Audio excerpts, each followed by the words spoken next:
بسم الله الرحمن الرحيم. Le cadavre d'une femme qui est décédée, son cadavre, on dit on doit l'enrouler 5 fois dans le linceul pour qu'on puisse pas voir ses rondeurs. Que dit d'une femme vivante qui porte un hijab et qui dessine son corps? Une femme, son cadavre, elle est morte. Elle n'est plus une fitna pour les gens. Elle peut plus se maquiller. On dit de l'enrouler 5 fois. 5 fois. Pour qu'on ne voie pas ses rondeurs. Que dire des sœurs qui portent leur hijab et qui dessinent leur corps? On dira quoi de ça? On dira quoi de ça? Les mêmes imams qui vous disent, portez ça, c'est pas grave. Ah, tu es très belle dans ton hijab. Le jour où tu décèdes, il va dire, allez acheter 5 morceaux de tissu pour qu'on l'enroule. Allah. Ça sert à quoi de cacher? Tout le monde sait. Tout le monde a vu tes rondeurs. C'est pas le jour de ta mort qu'on va les cacher. Le port du hijab, c'est devenu une mode. Est-ce une mode aujourd'hui, dans la dunya d'aujourd'hui, ou bien c'est une révélation divine, ou bien c'est un ordre d'Allah Jalla wa Ala? Est-ce que l'objectif du hijab, c'est juste en un mot, de couvrir les cheveux et subhanallah, de s'exhiber, de porter ce qu'on veut, de s'habiller comme on veut et de se pavaner? Ou bien Allah Jalla wa Ala wa Jalla fi Ula, il a fixé un autre maqsad derrière le port du hijab? Est-ce que le hijab est un vêtement de mode, ou bien, subhanallah, il a des règles imposées par Allah, ou bien on doit porter le hijab comme on veut, quand on veut, de la manière dont on veut, ou bien on doit respecter les règles émises par un Nabi alayhi salatu salam et les règles provenant d'Allah Jalla wa Ala. أعوذ بالله من الشيطان الرجيم بسم الله الرحمن الرحيم. Aujourd'hui, on fait un gros constat. On voit des sœurs, masha'Allah, qui disent qu'elles portent leur hijab. Et ça, le constat, il est flagrant. Quand tu leur demandes, elles disent, alhamdulillah, je me voile. Elles disent qu'elles portent leur hijab. Mais lorsqu'elles mettent leur hijab, tu te rends compte qu'en réalité, le vêtement qu'elle a porté a besoin de hijab. Le vêtement qu'elle a porté a besoin de hijab. Parce que al-hijab en arabe, littéralement, on va pas aller trop loin. Al-hijab en arabe, littéralement, celui qui a utilisé ce mot-là pour la première fois, c'est Allah Jalla wa Ala. C'est Allah Tabarak wa Ta'ala. Et An-Nabi alayhi salatu salam, il a utilisé le même mot hijab pour parler de la séparation entre nous et Allah Tabarak wa Ta'ala. Allah, il dit entre lui, Allah et nous, il a mis un hijab. Ça veut dire quoi? Ça ne veut pas dire qu'Allah, il a mis, si vous voulez, un foulard entre Allah et nous. Non. Allah, il dit qu'il a mis entre nous et lui al-hijab. Ça veut dire quoi? Le mot hijab veut dire une barrière, un vêtement qui sert de barrière entre nous et d'autres personnes. Allahu Akbar. Un vêtement qui sert à préserver notre intégrité. Un vêtement qui nous permet d'avoir la chasteté. Un vêtement qui est une barrière entre nous et les hommes, entre nous et ceux du sexe opposé. Un vêtement qui donne la force aux hommes d'être forts face à zina. Un vêtement qui permettra aux hommes de ne pas fléchir. Un vêtement qui permettra aux hommes de ne pas nous draguer dans les rues, si vous voulez. Un vêtement qui sera une barrière entre nous et les hommes. Et à travers ce vêtement, on va aider les hommes à construire leur iman et à préserver leur relation avec Allah Jalla wa Ala. Voilà pourquoi le hijab en islam, c'est pas juste un foulard. C'est pas juste un foulard. Al-hijab, c'est plus que ça. C'est un vêtement qui doit servir de barrière entre nous et le sexe opposé. Le hijab, c'est légiféré par Allah. C'est pas je porte le hijab si je veux. Non. C'est pas si je veux. Parce qu'on a comme l'impression que vous pensez que le hijab, c'est une recommandation. C'est ça, hein? Je le porte si je veux. Non. Le hijab, c'est pas je le porte si je veux. Je dois le porter. Si je ne le porte pas, Allah, il me châtie pour ça. Et Allah me châtiera yawm al-qiyamah pour ça. C'est pas qu'Allah, il me demande mon avis. Porte si tu veux. Non. Allah, il dit c'est une obligation. C'est wajib. C'est obligatoire. C'est pas je porte le hijab quand je veux. Ou bien comme je veux. Et lorsque Allah nous donne un ordre, on ne l'applique pas comme bon nous sommes. Lorsqu'Allah nous donne un ordre, on ne le fait pas comme on veut. Si Allah nous a demandé de faire la salat, c'est que Allah, il veut qu'on accomplisse la salat d'une certaine manière. Shamsuddin Ahmad ibn Taymiyyah al-Harani rahimahullah, il dit le même impératif qu'Allah a utilisé dans le Coran pour parler de la salat, c'est le même impératif qu'Allah il a utilisé quand il parlait du hijab. En arabe, quand on utilise l'impératif, c'est pour donner un ordre qui ne se discute pas. Comme quand Allah il dit « Wa aqimus salat » accomplissez la prière. Allah ne dit pas prie si tu veux, bon gré, mal gré, tu dois accomplir la salat, c'est une obligation. Naam. Ibn al-Qayyim rahimahullah et Shamsuddin Ahmad ibn Taymiyyah, ils disent que le même impératif, c'est le même impératif qu'Allah il a utilisé dans le verset du hijab. Le verset 31 de Surah An-Nur et le verset 59 de Surah Al-Ahzab. Mais il y a quelque chose que moi je voudrais vous expliquer de façon claire. On a dit tout à l'heure que le hijab c'est un ordre d'Allah.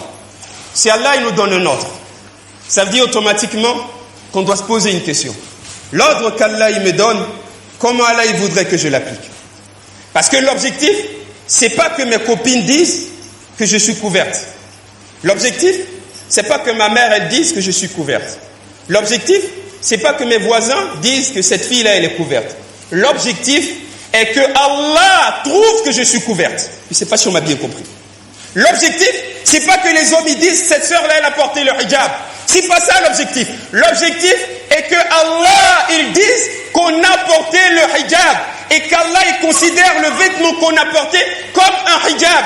Dès l'instant où le vêtement n'est pas considéré par Allah comme un hijab, on se fatigue pour rien parce qu'on n'a rien fait. On se fatigue pour rien parce qu'on n'a rien fait. Si une action n'est pas posée comme Allah il veut, tu te fatigues pour rien parce qu'Allah il n'en a pas besoin. Tu te fatigues pour rien. Allah, il n'en a pas besoin. Si tu veux prier, tu pries comme Allah, il veut. Si tu pries comme tu veux, Allah, il n'en a pas besoin de ta salat. Le din d'Allah, c'est comme ça. Si Allah, il te donne une recommandation, tu peux faire ça quand tu veux. Il n'y a pas de souci. Comme les prières surrogatoires. Mais Allah, il te rend une action obligatoire, tu dois le faire comme Allah, il veut. Or, lorsqu'on parle de mode, c'est ce qui est répandu. C'est ce que les gens aiment. Naam. On a dit tout à l'heure l'objectif, c'est pas de faire ce qui est répandu. C'est pas de faire ce que les gens ils aiment. C'est de faire ce que Allah il veut, ce qu'Allah il aime et ce qu'Allah il attend de nous.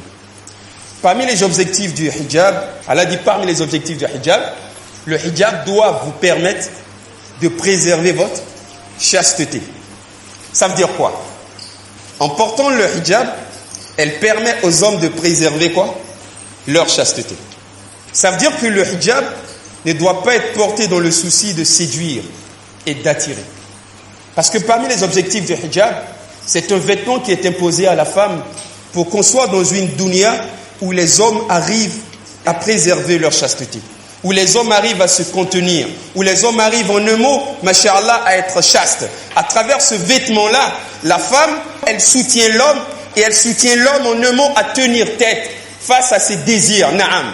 Mais si la femme, elle porte le hijab, et que elle se maquille dans le hijab, et que 2, subhanallah, c'est un hijab moulant, et que 3, en portant le hijab, son cou il est dehors, ses bras sont dehors, ses mollets sont dehors. Si dans le hijab, c'est un hijab bling bling, il y a des brillants là-dessus, on met un parfum, quand on passe, on sent notre odeur à 3 mètres ou à 10 mètres. Si c'est comme ça qu'on porte le hijab, dites-moi sincèrement, le vêtement qu'on a porté là, il va rendre les hommes faibles, subhanallah, ou bien il va renforcer les hommes dans leur lutte face à zina. Allah dit l'objectif du hijab, c'est une barrière entre vous et les hommes. Ne les tentez pas, ne faites pas en sorte qu'à travers votre vêtement, cela il puisse fléchir. Et vous vous habillez pour séduire, pour attirer le regard. Allahu Akbar. Hein? Allahu Akbar. Moi je vous dis une chose. Il y a un hadith de Salama, radiyallahu ta'ala anha. Salama un jour, elle a entendu le prophète alayhi salatu salam dire, écoutez très bien, elle a entendu Nabi alayhi salatu salam dire, la partie du vêtement d'un homme qui est en dessous des chevilles ira en enfer. Hein? Comme certains ulama l'ont dit, si le porte par orgueil. On ne va pas entrer dans les débats. Mais le hadith dit, la partie du vêtement qui est en dessous ira en enfer. Il y a un autre isnad qui parle d'orgueil. Mais Salama, elle a entendu cela. Alors elle était inquiète. Elle pensait que ce hadith-là était valable pour les femmes. Puisque les hommes, ils ont commencé à couper leurs vêtements et à limiter. Pour que ça ne dépasse pas la cheville. Alors Salama, radiyallahu ta'ala anha, elle a été voir le prophète, alayhi salatu salam. Elle dit, ya Nabi Allah, tu as demandé à ce que les hommes puissent remonter leurs vêtements. Mais si nous, on remonte notre vêtement, on va voir une partie de nos pieds. Alors qu'est-ce que nous on doit faire? Le prophète il dit, à la longueur des hommes, là au niveau, pour les hommes ça s'arrête à la cheville. Le prophète il dit, vous, ajoutez un empan. Ajoutez cette distance-là, là-dessus. Alors, Salam elle a répondu, mais ya Nabi Allah alayhi salatu salam, si on ajoute un empan dessus, si on marche, il se pourrait encore qu'on voie une partie de nos pieds. Donc qu'est-ce qu'on fait alors? Le prophète il dit, à partir de ce moment-là, si vous ajoutez un empan et qu'on voit une partie de votre pied, il dit, ajoutez donc une coudée. Le prophète il dit, le vêtement de la femme doit dépasser, couvrir ses pieds. Lorsqu'elle marche, on ne voit pas ses pieds. Ou bien, au mieux, si elle marche, qu'on voit une partie de ses pieds, le prophète il dit, elle doit la rallonger d'une coudée. Moi, je vous pose une question. Entre les pieds d'une femme et son corps et ses rondeurs, qu'est-ce qui séduit le plus? Une femme qui marche, puis on voit une partie de ses pieds, le bas de ses pieds. Mais le prophète il dit, la femme doit couvrir cela. Si le prophète ne voulait pas qu'on puisse voir le bas des pieds d'une femme quand elle marche, que dit d'un hijab qui dessine tes rondeurs? Que dit d'un hijab qui dessine tes rondeurs? Que dit d'un hijab, subhanallah, qui montre une partie de ton corps, qui montre tes rondeurs? Si pendant qu'une femme porte le hijab, on ne doit pas voir une partie de ses pieds. Pour les pieds, dans la prière, certains savants ont donné des avis différents. Mais en dehors de la prière, la femme, elle se couvre les pieds. Allahu Akbar. Le prophète dit alayhi salatu salam à Salama, il dit, si tu marches et qu'une partie de tes pieds est découverte, porte un vêtement qui vaut quoi? Une coudée. Si le prophète ne voulait même pas qu'on puisse voir le bas des pieds d'une femme, que dire de son cou? Que dire d'une partie de ses cheveux? Que dire de son dos? Que dire de ses rondeurs? Allahu Akbar. Vous pensez que ça c'est le hijab? Hein? Il y a un hadith qui se trouve dans Al-Jami' as-Sahih de l'imam al-Bukhari rahimahullah. Et ce hadith là vient de Aïcha radiyallahu ta'ala anha. Écoutez bien l'histoire. Un jour Aïcha radiyallahu ta'ala anha, elle est sortie, elle a mis sa tête un peu dehors. Elle dit que si le prophète avait vécu jusqu'à voir ce que moi je viens de voir des femmes aujourd'hui, elle n'a pas vu des femmes qui portaient des jeans, elle n'a pas vu des femmes qui portaient des bodys. Elle dit, c'est un hadith sahih, c'est pas da'if.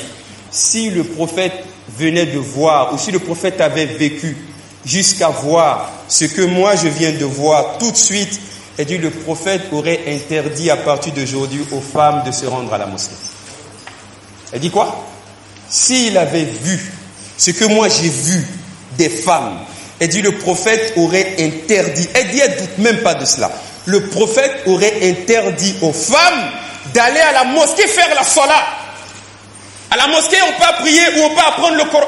Elle dit, si le prophète avait vu les femmes elle a vues avec ses yeux, Allahu Akbar. Elle dit, le prophète aurait interdit aux femmes d'aller à la mosquée. Allahu Akbar.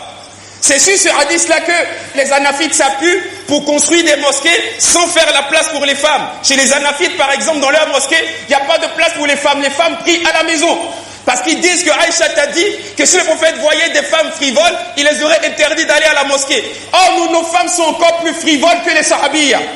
Elle dit que si le prophète avait vu les femmes de son époque, il aurait interdit aux femmes d'aller à la mosquée pour faire la salat. Que dire si Aïcha avait vécu jusqu'à notre époque et qu'elle voyait des jeunes filles musulmanes qui prétendent porter le hijab mais qui se maquillent? On veut être à la mode. Al-hijab ou le fashion, Allahu Akbar. On prend des photos Snapchat et on publie tout cela. Si Aïcha avait vécu jusqu'à notre époque, qu'est-ce qu'elle allait dire?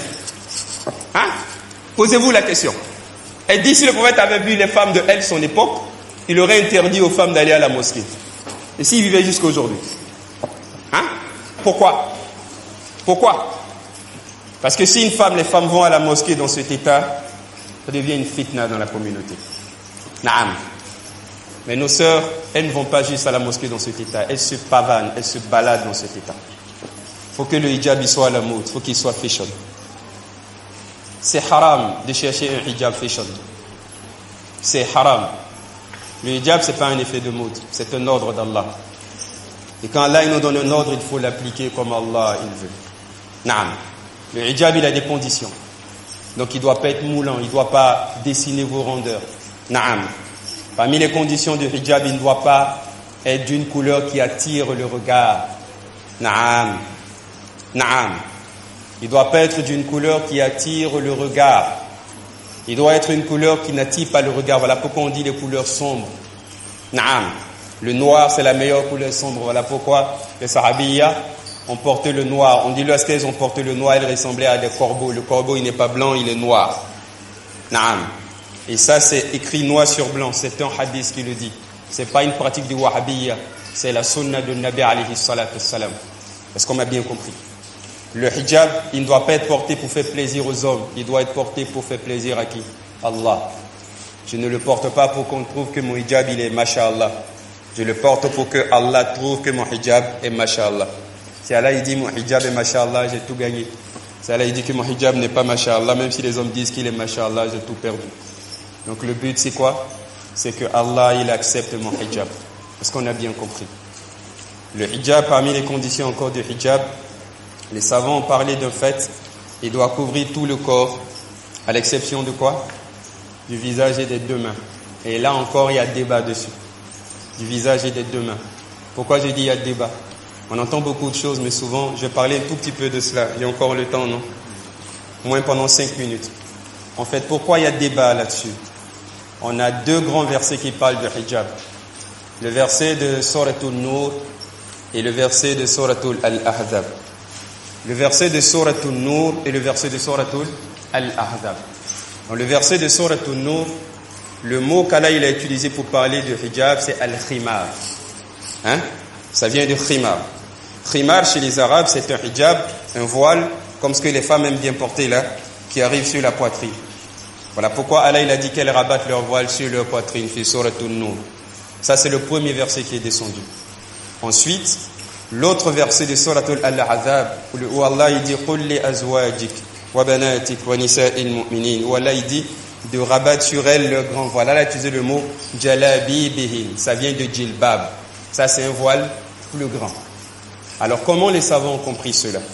Ceux qui disent que la femme peut découvrir son visage. Je vous explique, je ne prends pas parti, c'est bon de comprendre. Et après, on pourra poser les questions. Ceux qui disent que la femme peut découvrir le visage, ils ont quelques preuves. Parmi leurs preuves, il y a un hadith qui vient de Aïcha radiyallahu ta'ala anha. Où dans ce hadith, il y a Asma bint Abu Bakr, la fille de Abu Bakr, qui est rentrée un jour, c'est ce que le hadith dit, qu'elle est rentrée un jour chez le prophète alayhi salatu wassalam. Elle avait porté une tenue légère et transparente. Elle n'avait pas mis le hijab. Alors quand elle est rentrée, le prophète a dit, Ya Asma, tu ne conviens pas à une femme de s'habiller de la sorte. Et lorsqu'une femme atteint l'âge de la puberté, on ne doit voir en elle que le visage et les deux mains. Ça, c'est le premier hadith. Ceux qui disent que la femme peut découvrir le visage. Le deuxième hadith qu'il cite, c'est une histoire avec un compagnon qu'on appelle Al-Fadl.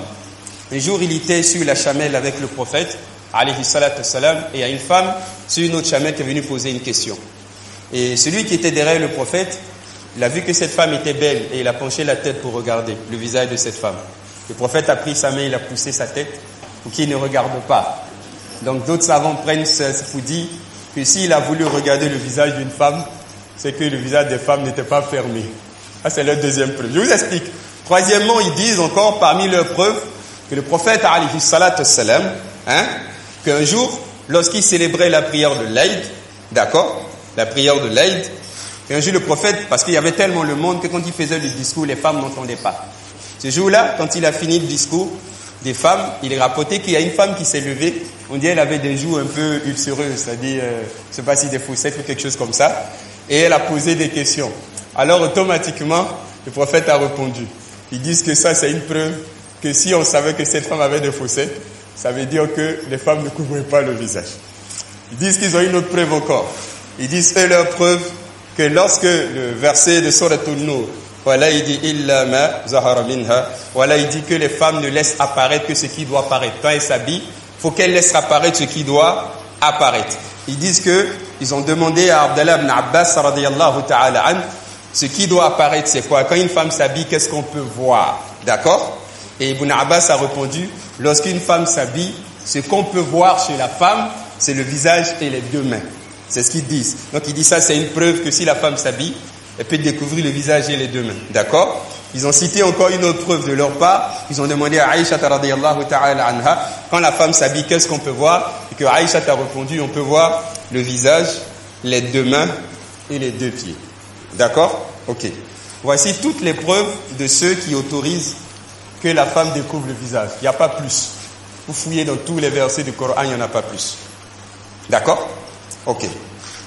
Je vais expliquer, vous allez comprendre très bien. On part d'abord par le premier, le hadith de Aïcha qui dit que Asma ibn Abi Bakr est rentré chez lui et le prophète alayhi salatu wassalam lui a dit que le vêtement qu'elle porte était de tenue légère, il fallait qu'elle se couvre. Ce hadith-là, il y a un gros problème là-dessus. Il est doublement da'if. Quand je dis doublement da'if, dans la chaîne de transmission, il y a un homme qu'on appelle Khalid. Il rapporte le hadith de Aïcha, pourtant il n'a jamais rencontré Aïcha. C'est un peu comme si moi je dis, le frère a dit qu'on doit faire ceci. Le frère il a vécu dans les années 70. Moi j'ai vécu en 2000. Et moi je dis que lui, ce que je dis là, je tiens ça de lui. Comment ça se vérifie? À moins que je mette une personne intermédiaire entre lui et moi. Mais la personne intermédiaire qui a véhiculé l'information, on ne la connaît pas. Donc ce qui fait qu'il y a une rupture dans la chaîne de transmission. Est-ce que tout le monde me suit? On ne peut pas remonter ça jusqu'à Aïcha. Et deuxième anomalie, lorsque le prophète faisait les migrations, quand il partait à Médine, quand il arrivait à Médine, Asma bint Abu Bakr était âgée de 27 ans. Elle avait 27 ans. Elle était proche de la trentaine. C'est difficile d'imaginer qu'une femme de 27 ans puisse rentrer chez le prophète alayhi salatu wassalam avec une tenue légère. Et en plus, le hadith encore, il est faible. Donc les savants ont dit ce hadith-là, il est da'if. On ne peut pas le remonter jusqu'au prophète. Il est doublement faible. Donc ça, ce n'est pas un argument. Deuxièmement, ils disent que le prophète était le jeune Fadl qui était derrière le prophète, il a regardé le visage de cette femme. Donc ça veut dire que les femmes, à ce moment-là, ne couvraient pas le visage. Le problème avec cela, et ce qu'ils disent, ne tient toujours pas. Pourquoi? Parce qu'on a deux versets de hijab qui sont descendus. Le premier verset parle du khimar. Le khimar, c'est un petit voile. Le deuxième verset parle de jalabi bihin, un voile plus grand. Les savants disent, la logique est que Allah a fait descendre un premier verset au début de l'islam pour dire aux femmes de se couvrir. Et les femmes au début portaient un petit voile, comme vous le portez. Ensuite, Allah, il a fait descendre un autre verset pour leur demander de porter un voile plus grand. Et lorsque ce verset-là, il est descendu, écoutez très bien, les épouses de Nabi se sont couvertes de la tête aux pieds. Alors les autres sahabiyas, quand elles ont vu les femmes de Nabi se couvrir de la tête aux pieds, elles aussi, qu'est-ce qu'elles ont fait? Elles se sont couvertes de la tête aux pieds. Donc les savants disent que cette histoire avec Al-Fadl, peut-être que l'histoire s'est réalisée à un moment donné où le deuxième verset n'était pas encore révélé. Parce que le deuxième verset, Suratul Al-Ahzab, a été révélé vers l'an 5 ou l'an 6 de l'Hégire. Et le prophète est décédé à l'an 11 de l'Hégire. Donc c'est pratiquement vers la fin de l'islam, si vous voulez. Pratiquement 5 à 6 ans après le prophète, il est décédé. Donc il se pourrait que les histoires qu'il raconte là se soient déroulées lorsque le premier verset il est descendu.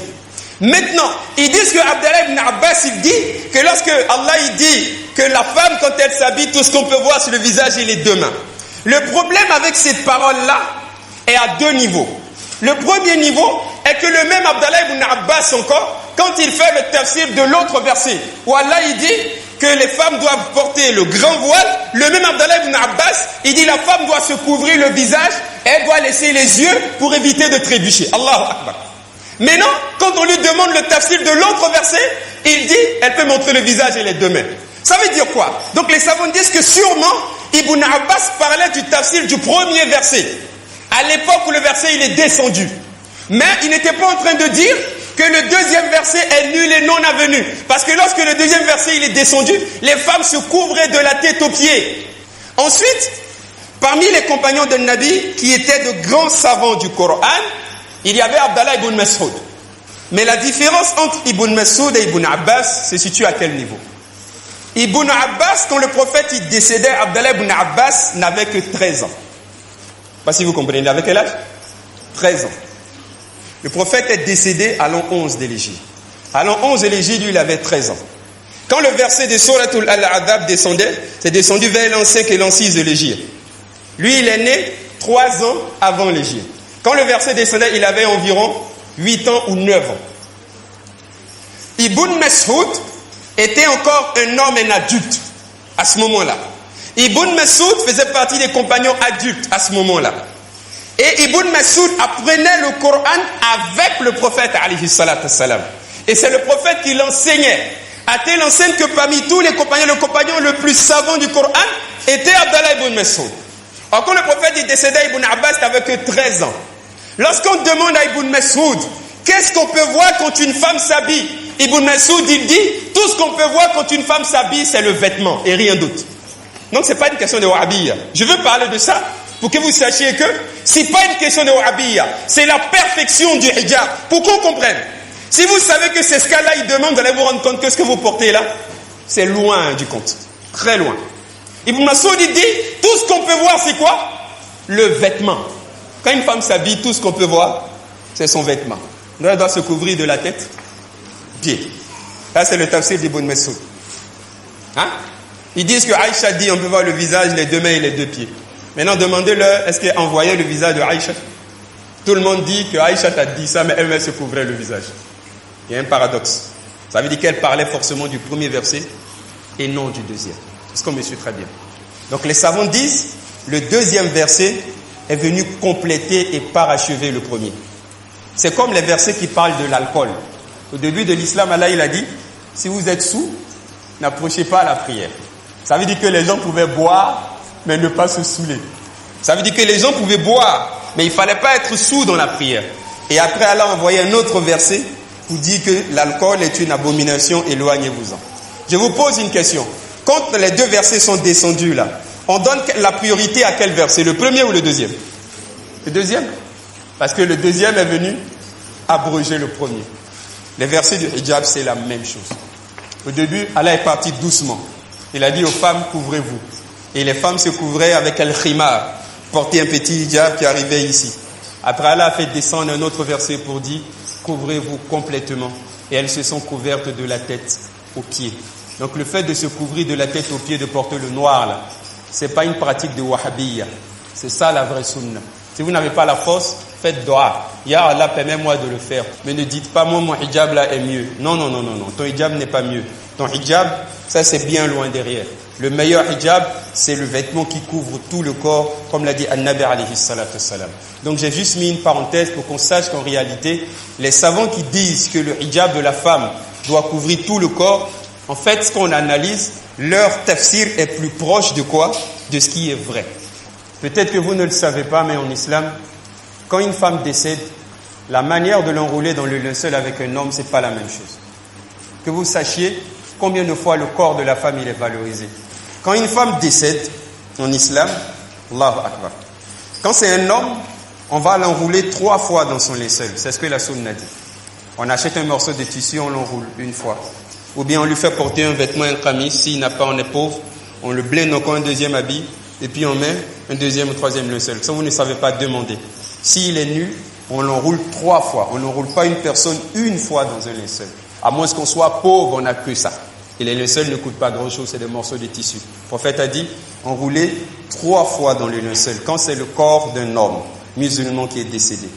Et quand on a posé la question au prophète, alayhi salatu wassalam, et si c'est le cas d'une femme? Le prophète a répondu, il dit si c'est le cas d'une femme, il dit enroulez-la 5 fois. Combien de fois? 5 fois. Les savants disent pourquoi il a dit 5 fois? Ça veut dire quoi? Enroulez-la une fois, dans un vêtement qui est lourd. Vous l'enroulez encore. Vous l'enroulez encore. Quand elle est bien gonflée, on ne peut pas connaître sa forme là. On ne sait pas quelle forme elle a, vous pouvez l'enterrer. Il dit 5 fois. Regardez, hein, le cadavre d'une femme musulmane. Allah il dit de couvrir son cadavre 5 fois pour qu'on ne puisse pas voir ses rondeurs. Le cadavre d'une femme qui est décédée, son cadavre, on dit on doit l'enrouler 5 fois dans le linceul pour qu'on ne puisse pas voir ses rondeurs. Que dit d'une femme vivante qui porte un hijab et qui dessine son corps? Une femme, son cadavre, elle est morte. Dans la sunna, on dit, elle est morte. C'est le cadavre. Elle n'est plus une fitna pour les gens. Elle ne peut plus se maquiller. Mais pour l'enrouler, on dit de l'enrouler 5 fois. 5 fois. Pour qu'on ne voie pas ses rondeurs. Que dire des sœurs qui portent leur hijab et qui dessinent leur corps? On dira quoi de ça? On dira quoi de ça? Les mêmes imams qui vous disent, portez ça, c'est pas grave. Ah, tu es très belle dans ton hijab. Le jour où tu décèdes, il va dire, allez acheter 5 morceaux de tissu pour qu'on l'enroule. C'est pas vrai? Allahu Akbar. Ça sert à quoi de cacher? Tout le monde sait. Tout le monde a vu tes rondeurs. C'est pas le jour de ta mort qu'on va les cacher. Hein? Deuxièmement, quand on enterre une femme, pour ceux qui ont déjà assisté, ils savent. Comment on fait? Très souvent, s'il y a des hommes qui sont là, quand on creuse la tombe, quand on met le corps de la femme là, très souvent chez nous ici, et dans certains pays de la Sunna, on met un tissu au-dessus. Pour que ceux qui sont à côté ne puissent même pas voir le corps là.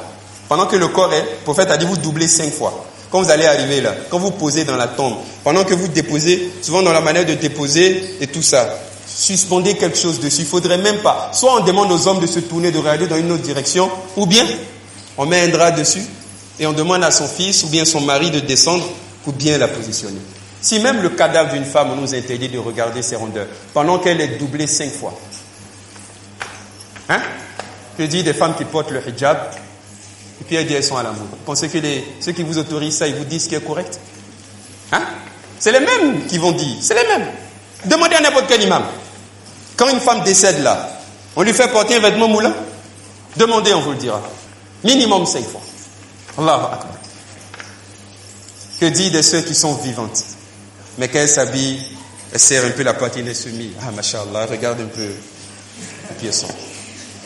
Elle attache le foulard et dit, ça c'est le hijab. C'est pas le hijab, ma soeur. C'est une catastrophe. Non, c'est pas le hijab. Tu t'es voilé et tu n'as pas porté le hijab. Les chrétiens aussi portent le voile. Les sœurs, là, elles mettent un voile. Mais elles ne portent pas hijab. Tu as mis un voile sur ta tête et tu n'as pas porté le hijab. Parce que le hijab, il a ses règles et ses conditions. Et toi, tu n'as rien respecté du tout. Donc le hijab, c'est pas une fait de mode. C'est une sunna. Pourquoi? Le corps de la femme doit être préservé et c'est très important.